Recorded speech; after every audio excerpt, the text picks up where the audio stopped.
I think, therefore I am. But I'm thinking all the time, and I don't know who I am. Am I? Are you? I'm in the middle of nowhere, and it's a good place to be. Welcome to Just Nowhere with Dr. Samuel Zinner.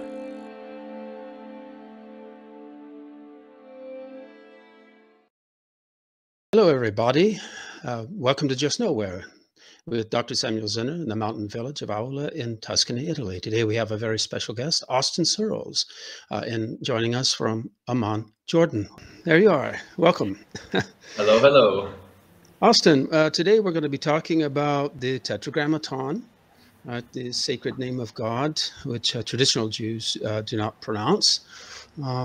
Anyway, first, would you tell us a little bit about yourself Yes. before telling us why you would be so interested in the Tetragrammaton that you would do your dissertation on it and write a book? Right? Great question. Right. I am currently the associate professor, perhaps assistant professor, I don't even know, associate professor of Old Testament and Semitic languages at Jordan Evangelical Theological Seminary. And I'm sitting in my office right now in Amman, Jordan. And I have been in this position for about 5 years.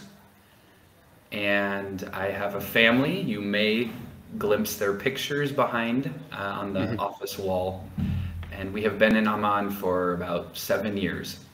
But we've come here to learn and teach. And my students are Protestant or evangelical Arab Christians from Egypt, Jordan, and other places. So I think I'm learning more than I'm teaching. All right. I'm American, grew up in America my whole life. There's a lot to learn. Sure, sure.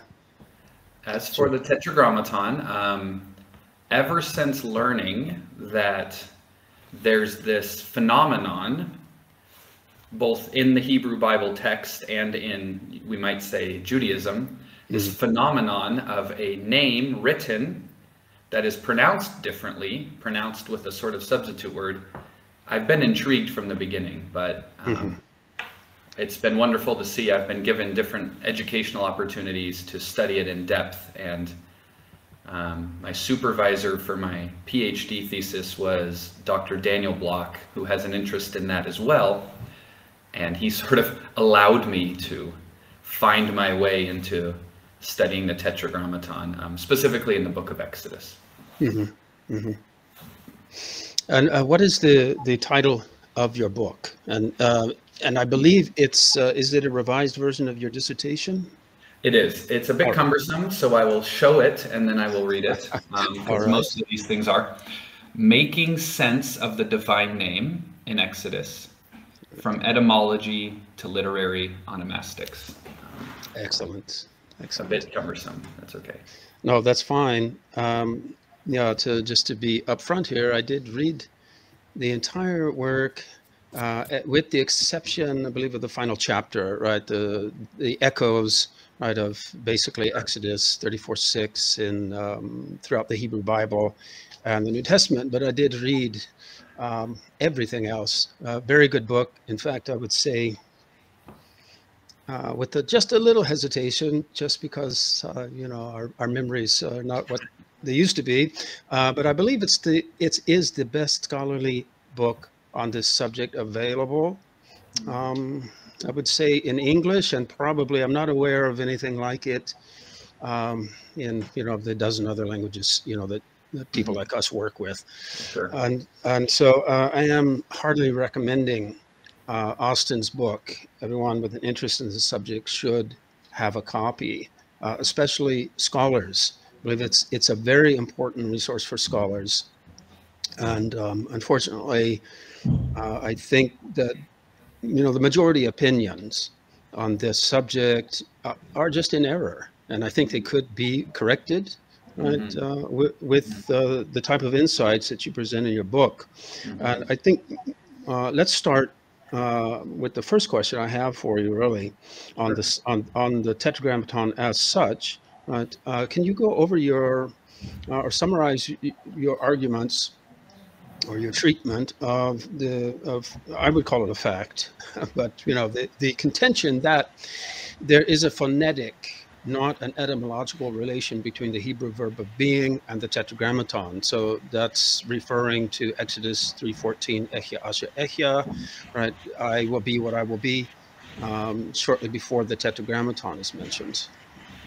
Yes, that is a main contention that I have, or a main argument, and I had to build up my case to prove it, because I think what we are working with in the majority opinion is a view, I'd almost call it an overly grammatical parsing of the Tetragrammaton, or it's as if the majority view thinks the ancient Hebrews wrote the Tetragrammaton on a whiteboard and pointed it to match their paradigm of verbs on the other side of the grammar. And I just don't think at all that the ancient Hebrews were reflecting on their language in that way. Now, scholars are definitely reflecting on the Hebrew language and probably Hebrew texts in that way,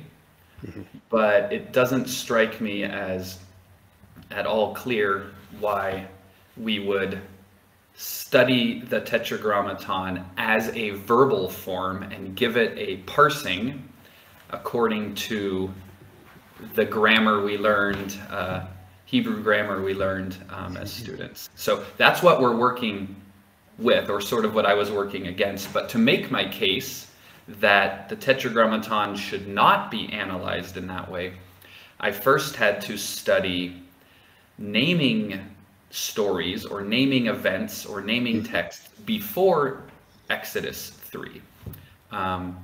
So it just so happens that there's a feature I call explicit naming word plays in the Hebrew Bible, most of which are concentrated in Genesis. These explicit naming word plays are known to us, students of the Bible, that Eve gave birth to her son Cain, and she said, "I have gotten a man with the help of the Lord," which makes no sense in English, but the Hebrew text makes clear there's a word play. Chayin and kaniti are the two words being played with. So I studied I forget the number, 45 naming events that happened before Exodus 3, and I try to parse out what is the meaning of these naming stories? What are the characters intending? What does the author seem to be intending? And it seems like, contrary to a lot of popular belief, the name was never intended, or giving the name in the act of naming was not intended to reflect on the name bearer. It was meant to memorialize an event or anticipate an event. Now, how can we tell if the naming is memorializing a past event or anticipating a future event? It depends on basically what kind of verbs are used in the naming wordplay. If it's a past tense verb or a perfect verb, it's memorializing a past event. If it's a future verb, it's anticipating a future event. So I have a chart in I think the second chapter that breaks down all of these naming stories. And getting back to your question about phonological correspondence, really none of these naming stories have a sort of blackboard grammar correspondence where we can parse the name and find it to match a word in the explanation, or the wordplay in the explanation. There are exceptions, but even the exceptions seem to be sort of prove the rule that what's happening is sound, a pleasing sound, a similar sound.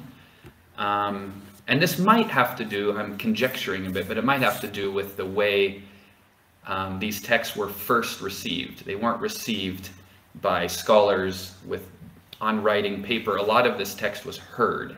And so it would have made much more sense to have Yissachar, the name Issachar, Yissachar, sound like Sachar, to rent, in a general sense, not in a this is a verb and this is a noun, this is a third masculine singular form and this is a first.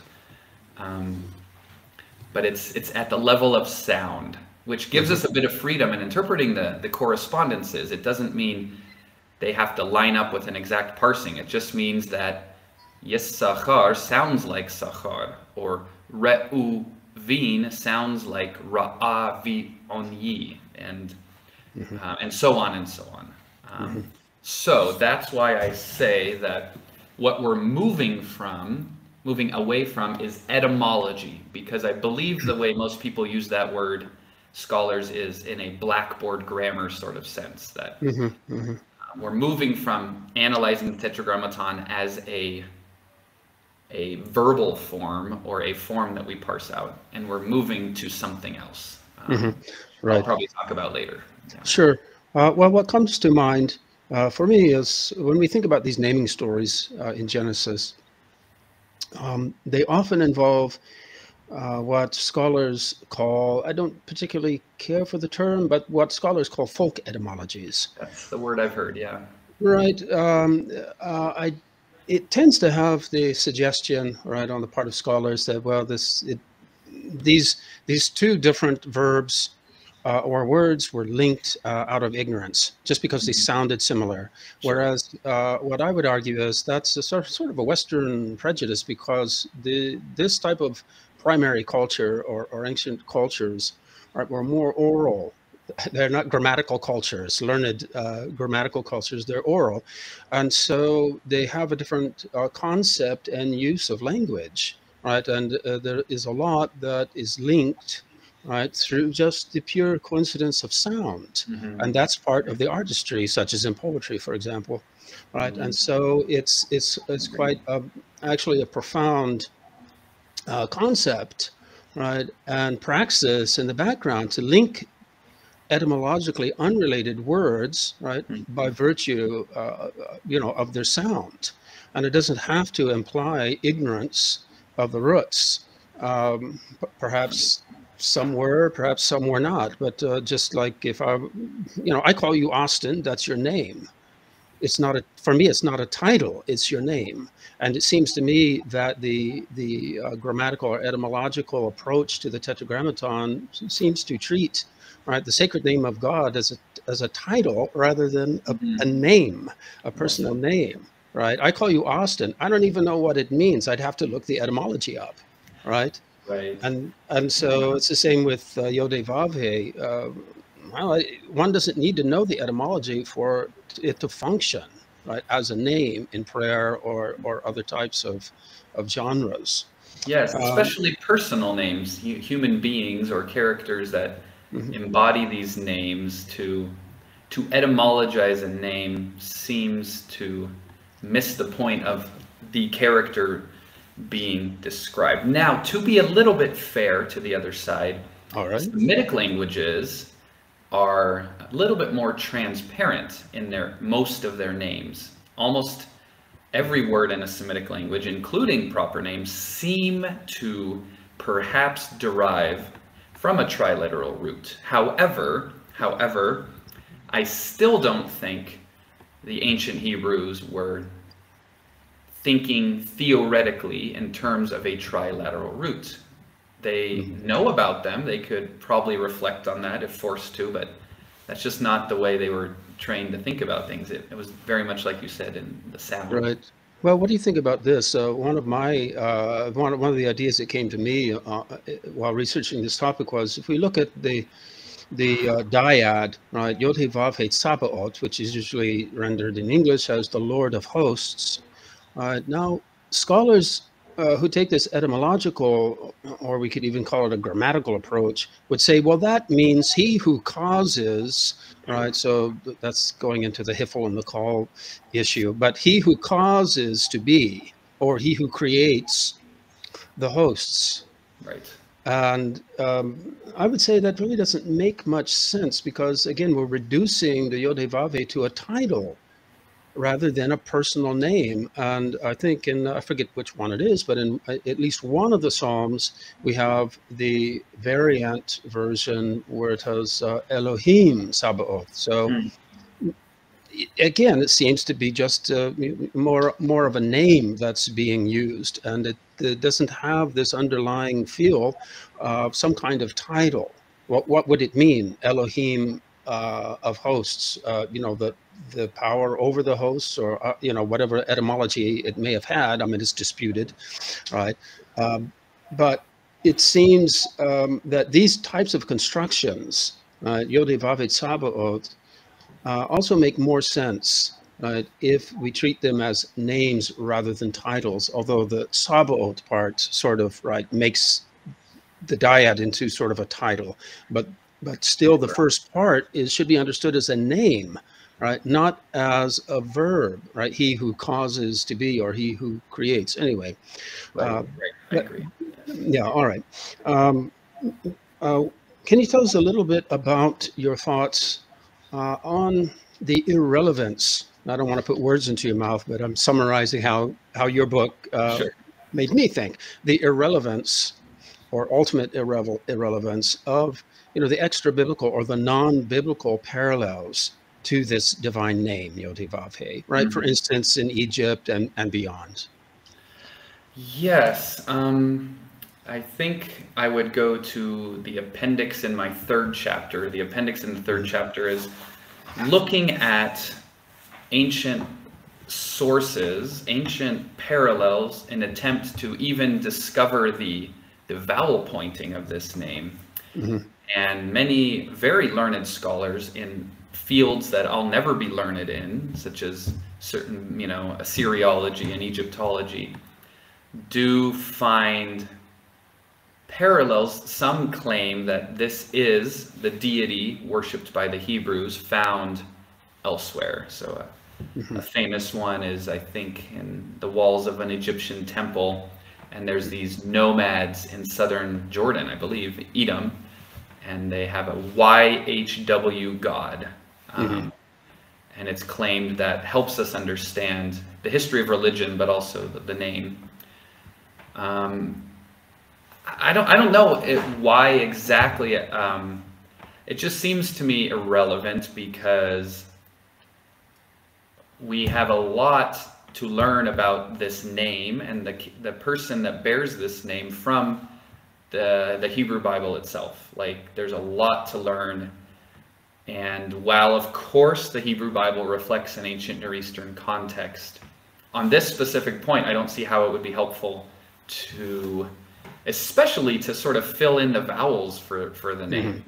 How could we ever think that would, provide a form, a parsable form? Yeah, I think my answer doesn't feel extremely wonderful in my own mind, Samuel, but it just seems that we need to deal with the text that's presenting this name and how to understand it within that text. Right. Well, so that brings me to the next question. You do a wonderful job, a very enlightening job, of showing how the book of Exodus itself gives us not necessarily an etymological definition, but a workable theological definition of Yod-Heh-Vav-Heh. So can you let the audience know just what that is and how that unfolds in the book of Exodus and in your research? Yes, sir. Here's where the other funny sort of ponderous term comes, and that's literary onomastics. There's probably an easier way to say it, but essentially, my point is, in this case, the Tetragrammaton and the Hebrew Bible, if we want to know the meaning of this name, if we want to make sense, I'm playing with that phrase. Sense can have a technical term, Sure. and the phrase making sense can just mean understanding it. But in either case, if we want to have some sort of content to this word when we hear it, we need to see how this character or this name is presented in the story in which he is, first introduced. So I call it literary onomastics. But my basic point is, let's look at the ascriptions made to YHWH by YHWH or by characters, and that, what I call, builds an onomastic portrait of that name. So it is a paradigm shift. We're not making conclusions about the Lord's character from parsing the word. We're making conclusions about the Lord's character from how the Lord himself, ascribes things to it and says things about it. So that explains the second part of the title. If now is the appropriate time, I can explain sort of how I think that works in the book of Exodus. Yes, please. Great. There are 3 main steps, and it corresponds with 3 chapters in the dissertation and 3 chapters in the book of Exodus I studied in depth. So the first step is in Exodus 3 at Mount Sinai at the burning bush.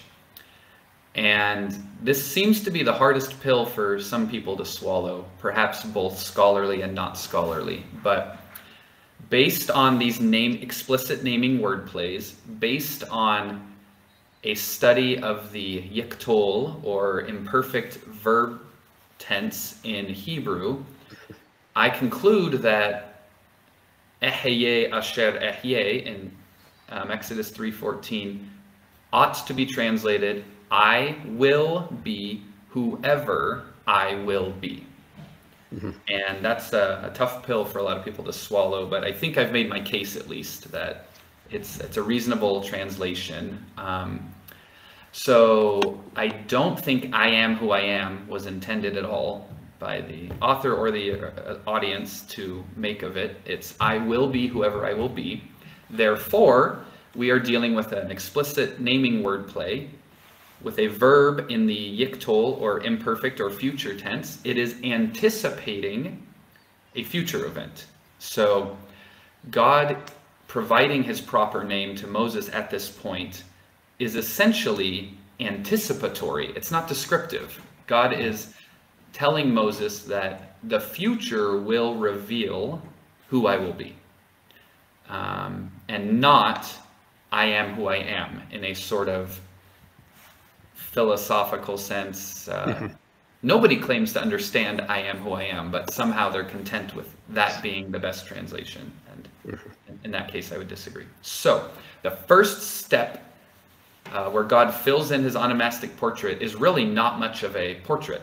He is saying, more is coming. I will be whoever I will be. Tell the people of Israel, I will be has sent me to you. Tell them my name is YHWH. This is my name forever. So it's a bit saddening for people who want, a really robust, deep, profound meaning from Exodus 3, but I think it's simply a big arrow pointing us toward what's coming. The second step is found in the plagues.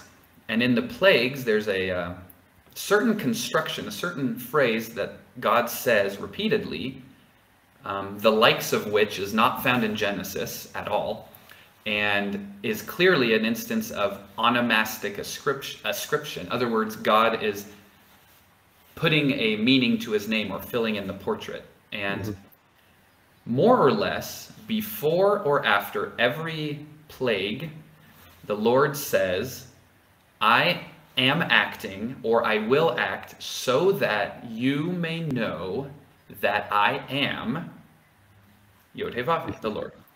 Essentially saying, okay, when that water turns to blood, I want to make very clear to everyone that the person, the name, the character that turned that water into blood was me. It was not Baal. It was not Amun-Ra. It was not Seth or Horus. It was YHWH, the God of the Hebrews. So from that, we get the first filling in of what does this name mean, because the Lord himself is entering the story, speaking and claiming that there are certain things you can ascribe to this name, and I would sort of generalize it to mean power, and control and maybe sovereignty. These are the things that you apply to YHWH. And I'm the one telling you this, that it's true. That's the second step. And the second step does fill in the portrait, but the portrait's a bit lacking. The portrait is, we have here a deity that is strong, a deity that cannot be opposed even by the magicians of Egypt. But I feel there's something still lacking. And so we keep reading the story. There is a revelation or a mention of the name at Sinai, the giving of the 10 Commandments. However, I do not make really anything of that in the dissertation, because God descends and says, "I am the Lord, your God, who brought you out of Egypt." It seems to me that just ties back to the plagues. It's not that God is ascribing new things to his name. Therefore, the third step in the revelation of the name YHWH, or making sense of it, is found after the giving of the law and after the great breaking of the law. The Lord made clear what counted as sin, and that is, you shall not make a carved image. Well, sure enough, in the beginning of chapter 32, the people make a carved image. This clearly counts as sin. They've clearly broken the covenant, as symbolized by Moses breaking the tablets. And they are, as we would say, in big trouble. And so Moses intercedes for them on 3 different occasions. And the last intercession is very intimate. And Moses, it seems a bit indirectly, is requesting to know more about this YHWH that has revealed himself so far. YHWH has shown that he is terrifying and powerful, and he has a people, and those with his people and with his way will be spared, but those who don't will be punished if they oppose him. So Moses pleads for God's face, his glory, his presence, and the Lord responds by saying, "I will make my name known to you." It's interesting. Moses does not ask for the revelation of the name. He asks for other things, but God answers with that. So that brings us to the third and climactic step in the revelation, and that's in Exodus 34, 6 and 7. And here we fill in some details where Moses is hiding in the rock and God passes by, and he says his name twice. Most translations get this right, in my opinion. So he begins this weighty utterance with the Lord, or the Tetragrammaton twice. He's repeating it. And then he makes extremely clear, extremely rich, extremely profound ascriptions to that name. Everything is hearkening back to the Tetragrammaton. It's like you can almost imagine this onomastic portrait being filled in by the painter. This is the character. This is what the Tetragrammaton means. Now, usually when we use the word means, we start running to the blackboard, and parsing. But I just don't think that's the way proper names mean, especially in the Bible. So it means, the Tetragrammaton means that the one carrying this name is a God who is compassionate and gracious and slow to anger and abounding in steadfast love and faithfulness and forgiving iniquity and transgression and sin. There's also a sort of a converse to this, where he does also explain, you might say, terrifying or negative aspects of he will not leave the guilty unpunished. He will bring iniquity of fathers to bear on their children. So it's very much rounded out. It has the happy side of God's character that we like to cherish, but it also has a side of justice and punishing. And in my opinion, you read through the book of Exodus, the meaning of the name is filled in as you read, and reaches a very clear climax in Exodus 34.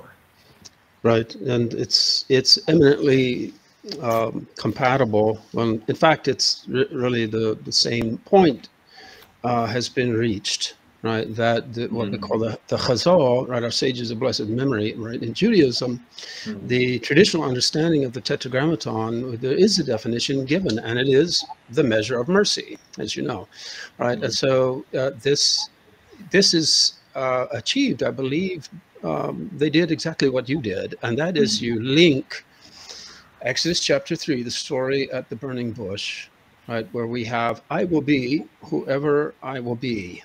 Or to paraphrase it, right, I will be whatever I choose to be, right? And I will be whatever, well, I'm going to show you what I'm going to be, right, as the story progresses. Now, that particular grammatical construction, right, I will be Asher, what I will, right, I will be, right, is then mirrored, right, later in Exodus. Right. Good point. Yes. Right, and so there I will be, different ways to translate it, but I'll be merciful to whom, Asher, I will be merciful, and I will be gracious. Asher, right, to whom I will be great. So we have that same grammatical construction which links the two passages. So, I will be whatever I will be. And what will I be? I will be merciful and compassionate. To whom, right, I will be, which leaves this dialectical tension, as you point out, with the other side, right, of deen or judgment, which, however, in Judaism, it's always stressed that the mercy, right, predominates over that other side. Otherwise, there would be no creation in the first place, or the creation we have would no longer be able to subsist, right? So there's always the predominance of the mercy, but it's through that unique grammatical construction, right, that links chapter 3 with that's towards the end of chapter 33, I believe, maybe verse 19, if my memory is correct, right?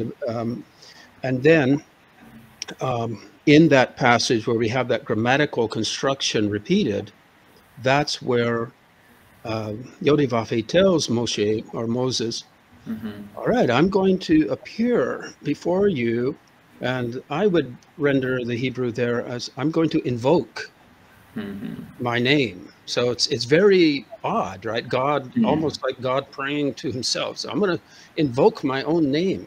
And when he does it, and again, I agree with you, most translations get this correct, and that is that there's this God pronounces a double tetragrammaton, right? Just a personal question here. Sure. Anyone I talk to about this subject, I always like to ask them, right, to see if they have any insights I may not have had, because it's a supremely mysterious event and verse that God would then appear to Moses, and he pronounces the tetragrammaton twice. Do you have any thoughts on that? I mean, sometimes I think, well, maybe it's for the sake of emphasis, or, right, is it some type of Semitic construction, or even into the realm of theology? Have you ever pondered that, or has it troubled you the way it troubles me? It's stuck in my mind a little bit when I studied it. I haven't explored it too deeply. However, there are some parallel constructions when God addresses humans. So I think the two examples are Samuel and Moses that I know of. So when God is sort of getting their attention, he can say Shmuel, Shmuel, or Moshe, Moshe. All right. And so I haven't reflected much more than to say this is emphatic, but given the purposes of my dissertation, it's setting us up for an onomastic ascription. It's signaling that since I am the name bearer, and I like this, invoking, I like that. So I'm invoking my name. Please pay attention, because I'm going to say something important. And I believe there's a Jewish tradition that he did express it in the third person. The Lord, a God who is El Rahum. And so it's meant to be emulated and imitated and cherished, and therefore it is the meaning. It's the meaning of this name. Yes, I've also connected it to, it's not an exact parallel, but I think it's a good instructive parallel that's usually overlooked between that construction, right? The Yod-Heh Vav-Heh El, and then the opening line of the Shema, Israel, right? So we have there, what is Israel to hear? Yod-Heh Vav-Heh, right? Eloheinu Yod-Heh Vav-Heh. So you have two tetragrammatons and the longer form, right, with a suffix, but the longer form of El, right? So it's very similar, and there, of course, then the emphasis is on the Echad, right? That the Lord, our God, the Lord is one, and it's been interpreted variously, as you know. But I personally think that the argument that we have a case of staircase parallelism is correct, and that is the meaning is the way it's usually traditionally been understood. That is, okay, the Lord, who is our God, the Lord, our God. And then the Lord, right, just repeating the main subject is one, right? And so it's not Hear, O Israel, the Lord our God, the Lord only. Just listen to God only. I don't believe that's what it's saying. I believe it actually is stressing that this Yod-Heh Vav-Heh is Echad. Right. Yeah, I agree with you. It seems that it's almost two short sentences. The Lord is our God, period. The Lord, or that Lord, that's not a great way to translate the Tetragrammaton, but you know what I mean? That Yod-Heh Vav-Heh is one. Yeah, I agree. Which is interesting because you have two instances of the Tetragrammaton, just as you do in Exodus 34:6. Cool. And so it's almost as if, yeah, there's these two Tetragrammatons, but it's one. Right, this Yod-Heh Vav-Heh is one. Anyway, I don't claim to have plummeted the riches and the depths, right, of those two verses, but I do think that it's instructive to sort of correlate them with each other because they have that same. I would say it's somehow odd, right? It really sticks out, right? That there's this doubling, there's this duplication of the Tetragrammaton. Of course, later Jewish tradition does quite a bit with that, but that's at a later stage, so I don't want to read that back right into the text of the Torah. And but in any case, final question for you. I found very interesting, and I have for a long time actually agreed with the basic paradigm, if one can call it that you set out when you have that. It's either an appendix or maybe it's an excursus on the possible pronunciation of the Tetragrammaton. And as you know, in Judaism, right, it's the Hebrew term is usually rendered the Tetragrammaton is the ineffable name. Yes. Right, and we have right various substitutes like Adonai is right the most popular one, even though Hashem right also right is standard as well. But it does seem to me that how you interpret the evidence seems to be actually the most compelling, and it somewhat puzzles me why the standard paradigm goes with this pronunciation, which I'm thoroughly convinced is not correct, but not as if I know what the actual pronunciation is. But I think that the wa, which right would have this quality wa instead of the vav, which at that point. But this tendency, some form, right, and of course there could be geographical differences, right, between o, then into u, right. But it seems to me that the actual evidence really points to the direction that this sound was in there somewhere, right? Sure. And so I really found your excursus on this topic refreshing, especially. And I know this is very esoteric for a general audience, but you really caught an error that crept into the critical apparatuses, you know, dealing with ancient remarks about the pronunciation of the Tetragrammaton in Clement of Alexandria, right? Yes, yes, I do know Right, that. which is usually used to reinforce, right, the dominant opinion today about how it should have been pronounced. But anyway, um, are you prepared to tell the audience just a little bit about your musings on how the Tetragrammaton may have been pronounced? I think you give four possibilities, right? Yes, But I the can. general argumentation. Yeah, I'll try to keep it as least esoteric as possible. Um, my research, I don't think, is quite comprehensive. It doesn't earn the title of checking every single Greek manuscript and every single source. There are books coming out that I think are more comprehensive. All right. Anthony Meyer, Naming God in Early Judaism, I think is going to be more complete and a little bit newer. But for me, I have to ask the question, if YHWH does not seem to work because it's etymological. It's a parsable, hifil or call, third person verb, and I say that that's a completely wrong-headed approach, then what is it? And I like to joke with people that that appendix is really depressing because you read 15 pages of argumentation, my conclusion is I don't know. Right. So unlike some people on YouTube who insist they have recovered the form and they spell it in funny ways, and it almost, forgive me, almost seems like a cult where they've, you know, reconstructed this name and it's this. I just don't think we know. The Hebrew evidence is frustrating in that it doesn't have vowels. So there's no way, like there is in Akkadian, there's no way to really know with certainty what could have been the vowels.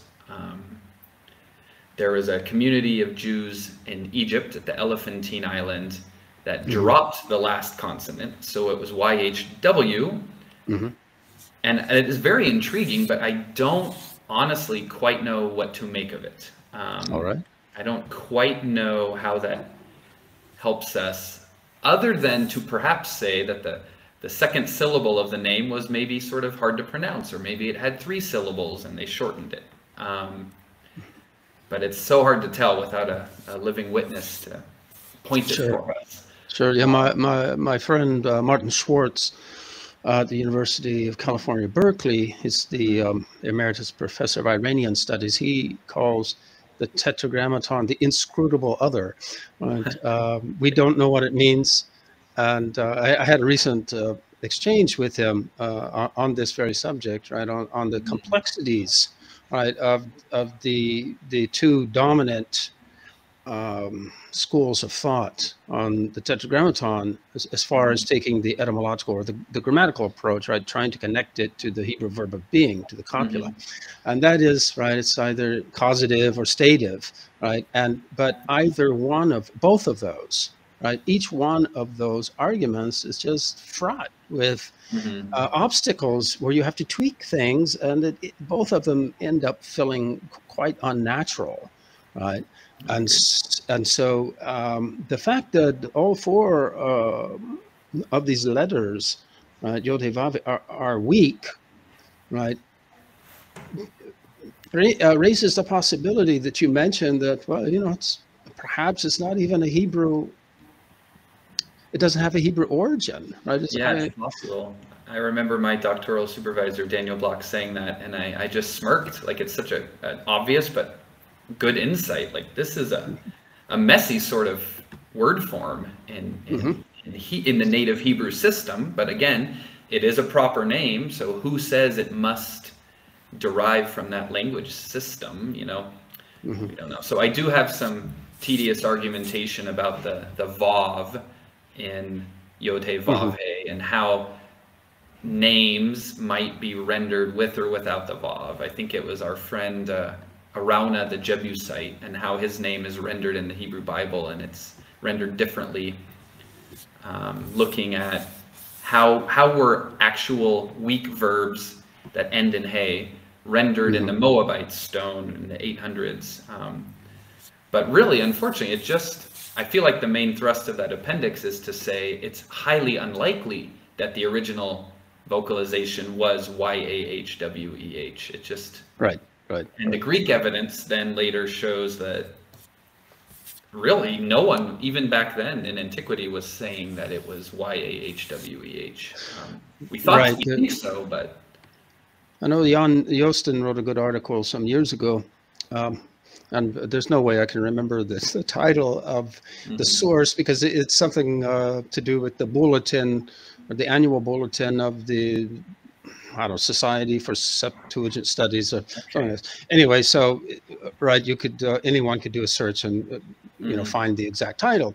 But he wrote a very good article, very insightful, showing that the standard Tetragrammaton in Greek, right, the iota, alpha, omega, which most scholars, I believe, would probably associate with the magical papyri and exotic materials like that, actually was was used by mainstream Jews in Egypt, and it is betraying an Aramaic influence. Right? I have a book on that. I think it's on my shelf. See if I can find it. Sure. Yes. I've been in correspondence with this scholar, but Frank Shaw has written a book specifically about Yoda, Alpha, Omega, and saying that it was non-mystical before it was mystical. Right. Elephantine is part of that. Yes, he probably cites Joosten then. Right. Yes, it was non-mystical. In fact, I'll throw this in for good measure. Well, I just, mentioned something being too esoteric for a general audience, but I'll go ahead. Why not? All right. Well, I think in the email that I sent you, right, I usually mention to people I'm approaching, right, that I'm a co-editor of a forthcoming book, with the first chapter by Noam Chomsky. So it's on the origins of language and numbers. And so it's really going to come in two separate books. So the first book is really the hardcore science of, all the different theories, hypotheses about the origins of language and number, among Homo sapiens, among human beings. When did it originate? What's the uses? But in the second book is going to explore the use of language, letters, numbers in sacred traditions, including some of these what I call scribal techniques in the Hebrew Bible. And acrostics, for instance, that's the most well-known one, and the easiest one to know their intentionality. Obviously, it's acrostic poem was constructed intentionally to be an acrostic, but there are other more there are other instances where we find letter or number patterns that are more difficult to be confident, right, about whether or not certain patterns were intentional or not, right?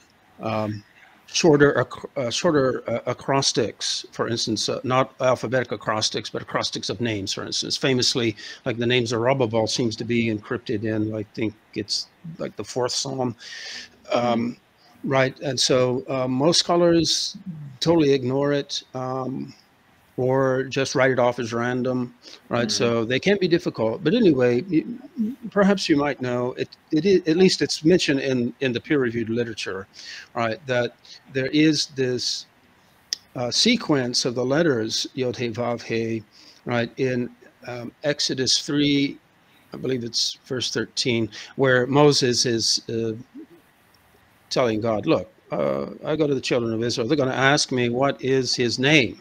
What is the name of this? Right. And so I believe it's, you look at the final letter of each of a series of 4 words there, where he's asking, what is his name? Right. And you get this encryption, intentional or otherwise, of these letters, Yod, He, Vav, He. No, I haven't heard that. That's new. Okay. Right. usually it's dismissed. Well, of course, YHWH, right? These are very common letters in Hebrew grammar, right? Marking certain tenses or suffixes. But right, so that sort of, I think, is the easy escape because, all right, if a scribe did want to encrypt the divine name, um, we could always dismiss it with that argument, right? So maybe we have to look for further criteria, right? Maybe so. Yeah. Pointing to intentionality. All right, here's the thing. If you look at the Septuagint translation of that very same phrase, you'll see that in the same reading direction, and by abstracting the final letters, what is his name? If you know Greek, you're already there, I think, right? It's iota, alpha, omega, right? Which is just curious if that, in fact, was right a standard pronunciation or standard version of right for the Tetragrammaton, right, in ancient Greece, right? So anyway, just for Yeah, the whatever Greek it's worth. evidence does make that compelling. What's going on if the Hebrew and the Greek seem to have this encryption? Right. Well, that's something I'll be dealing with in the second book. Cool. It's probably the longest chapter in that book because I have to, right, include the original texts that I'm commenting on so people can see for themselves what I'm referring to. But I found it's often the case that where you have these types of encryptions in the Hebrew Bible, the Septuagint translators were aware of them and tried to mimic this, right? So it happens quite a bit, actually, but it doesn't answer the question: was it intentionally encrypted in the Hebrew, right? But they certainly recognized some of these patterns and tried to mimic them, right? In similar but different ways, because right, Greek is much wordier, right, than Hebrew, and for other reasons. But in any case, I'll throw that out there for everyone, right? So anyway, this has been very enlightening, Austin. I really, really appreciate your time and your insights. And again, I recommend everyone to go buy a copy of your book. And I'm assuming they can get it on Amazon. It's on Amazon for sure. That's where most people go to for it. It's still there. It's not old enough to be out of print or something. So. Right, right. Well, it's again, for whatever my opinion is worth, I believe it's the best book on the topic out there. So again, thanks you so much, Austin. You're very welcome. You are one of a few individuals who really attended to the book in detail. So thank you for that, because as you know, having written these things, we are very satisfied when someone actually attends to it. So yes, thank you. well, you're very welcome. And everybody else, we'll see you next time around. If you enjoyed the program, please consider supporting this channel with a donation through Patreon or PayPal. And don't forget to subscribe. Thank you.